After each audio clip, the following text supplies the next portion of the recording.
Maharaja gold and diamonds, toll junction, Edappally, Palluruthy, Thrippunithura, Kalady, Eramalloor, Aroor Palli, Thuravoor, Thrissur. ഇന്ന് December 11 അന്താരാഷ്ട്ര പർവ്വത ദിനമായി ആചരിക്കുന്നു. ലോകമെമ്പാടുമുള്ള പർവ്വതങ്ങളുടെ പാരിസ്ഥിതികവും സാംസ്കാരികവുമായ പ്രാധാന്യം തിരിച്ചറിഞ്ഞുകൊണ്ട് ഇന്ന് ഡിസംബർ 11 അന്താരാഷ്ട്ര പർവ്വത ദിനമായി ആചരിക്കുന്നു. 2003 മുതൽ ഐക്യരാഷ്ട്രസഭയുടെ ആഹ്വാനപ്രകാരം എല്ലാ വർഷവും ഈ ദിനം ആഘോഷിക്കുന്നു.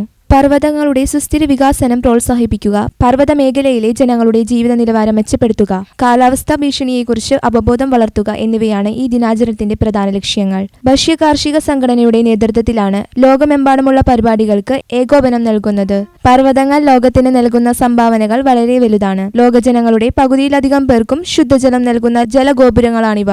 മലനിരകളെ സംരക്ഷിക്കേണ്ടതിന്റെ പ്രാധാന്യം ഊന്നിപ്പറഞ്ഞുകൊണ്ട് ഈ വർഷത്തെ ദിനാചരണത്തിന്റെ തിരഞ്ഞെടുക്കപ്പെട്ട പ്രമേയം കാലാവസ്ഥാ പ്രതിരോധന ശേഷിക്ക് പർവ്വതങ്ങളുടെ പ്രാധാന്യം എന്നതാണ്.